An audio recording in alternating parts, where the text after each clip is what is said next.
Good morning, everyone. I'd like to thank the organisers for giving me the opportunity to present. This is our clinical audit, which is looking at preoperative sickle cell status documentation in patients undergoing cardiac surgery. So just a bit of background on this. Research has shown that patients with sickle cell disorders have an increased risk of major complications following cardiac surgery.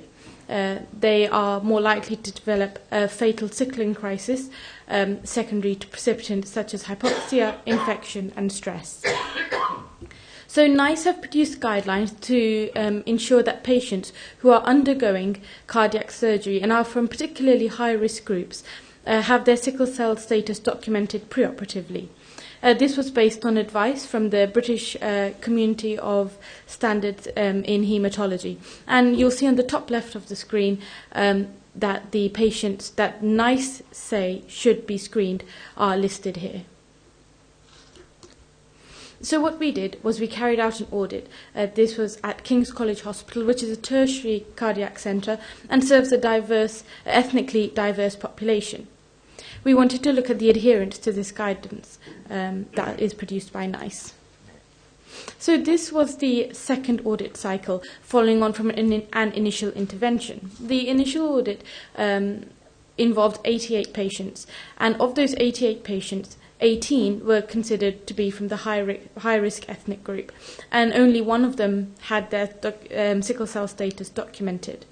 So the initial intervention was that the paper performer in which the patients were initially clerked and then that paper was used to admit them onto the system, we added a section on sickle cell status documentation there.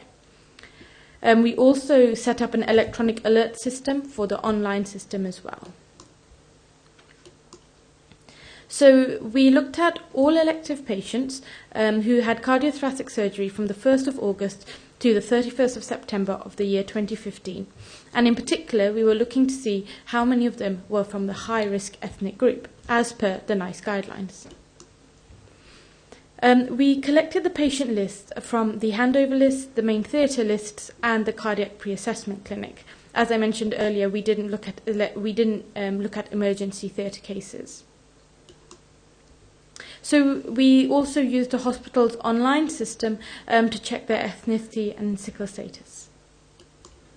So I'd like to just work through the results with you.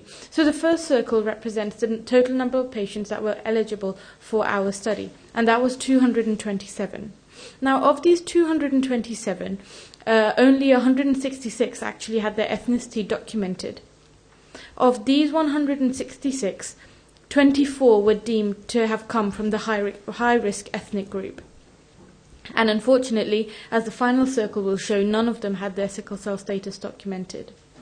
But it is interesting to note that of our entire cohort of 227, over a quarter, so 26.9%, did not have their ethnicity actually documented, so they couldn't be involved in our final analysis.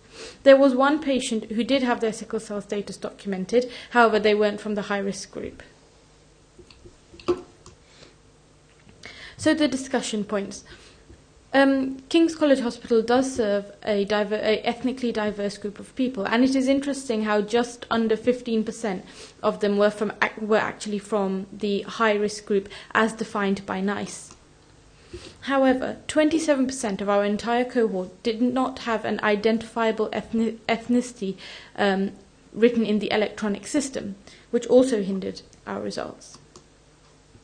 However, the bottom line can't be ignored, and the bottom line is that there is non-adherence to the recommended routine sickle cell screening for the high-risk patients.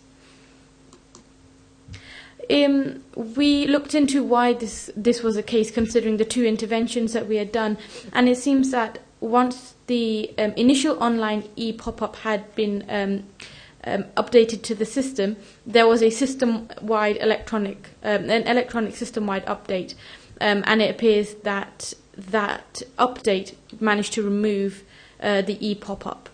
So that was also a significant contributing factor. However, this was not identified until after the audit was done, and we were looking into why this was the case. So to conclude, we were underperforming in accordance with the NICE guidelines with regards to sickle cell screening in high-risk ethnic group patients. And we require novel interventions to try and address this, in particular among the junior doctor staff, and then wider in the multidisciplinary team as well, in particular those people that are involved in actually admitting patients onto the electronic system to ensure that at the very least we've got ethnicity down, as that was a significant problem in our results. But we also plan to re-implement the pop-up, and we're currently working with the IT department to get that sorted, and then we require regular audits to check if our interventions are making the necessary improvements. All right, I'd like to thank you all very much for your time, and if you have any questions.